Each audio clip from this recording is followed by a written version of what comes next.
नमस्कार सखी लोगन, आप सब लोगन का भोजपुरी रेसिपी में बहुत बहुत स्वागत बात। आज की वीडियो में हम लोग बनावल जाई दीपावली स्पेशल सूरन का चोखा, जेके ओल या जिमीकंद भी कहल जाला। ई हम लोग के उत्तर प्रदेश और बिहार में दीपावली के दिन अवश्य बना के खायल जाला। चाहे सूरन का चोखा बना के खाएं, चाहे सूरन का सब्जी बना के खाएं। तो ये चोखा के बनावे के लिए सबसे पहले सूरन के अच्छी तरह से छील लेवे के। छीले के बाद ओके थोड़ा छोटा छोटा टुकड़ा में काट के कुकर में या भगोना में किसी में भी आप उबाल लें अच्छी तरह से।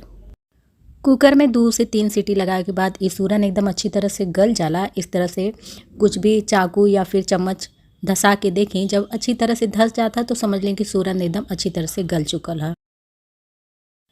और अब यहाँ पर चोखा के लिए थोड़ा सा टमाटर भून लेवे के है। तो यहाँ पर हम 2 टमाटर की मध्यम आंच पर भुने के लिए रख देते हैं। तो जब तक हम लोग का टमाटर भुना था तब तक चोखा के लिए सूरन के इस तरह से मीस लेवे के। तो जब सूरन गरम रहेला तो काफ़ी नरम हो जाला गल के, इस तरह से चम्मच से ही मिसा जाए। और जब ये अच्छी तरह से मिसा जाए तब अब में स्वाद के अनुसार हरी मिर्च डाल दें। तो यहाँ पर मिर्च हम काट के डाल रहे हैं, यदि आप बच्चों के लिए बनावत हैं तो कूट के या पीस के भी डाल सकी ना। और यहाँ पर थोड़ा सा अदरक और लहसुन एक भी हम कूट ले रहनी है। कूट के लहसुन अदरक डाली, बहुत ही अच्छा स्वाद आई चोखा में। और यहाँ पर थोड़ा सा महीन प्याज काट के हम डाल दे रहे हैं। और यदि आप चाहते हैं कि आपके चोखा में एकदम उत्तर प्रदेश बिहार वाला खास स्वाद आवा तो यह भरल मरचा का अचार एके जरूर डालिए में। एके डाले से बहुत ही बढ़िया चोखा का स्वाद आवेला। आपका चोखा का स्वाद 4 गुना बढ़ जाए।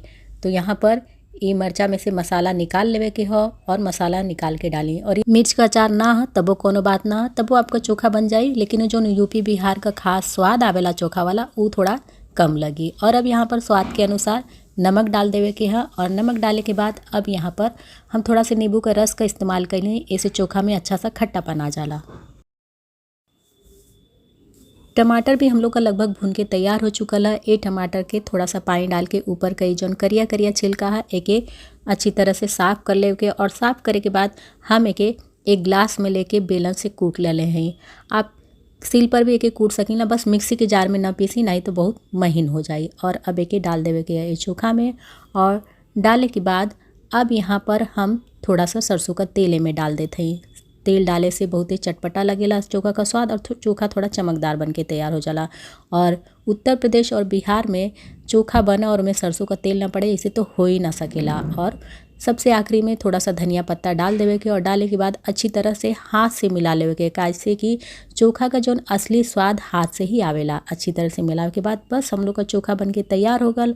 अब ये चोखा के आप चावल से, रोटी से, जैसे मन करे ओसे खाई। और यदि वीडियो आप लोगन के अपनी भाषा भोजपुरी में थोड़ी सी भी पसंद आवे तो वीडियो पे कमेंट कर बिल्कुल भी ना भूलल करी।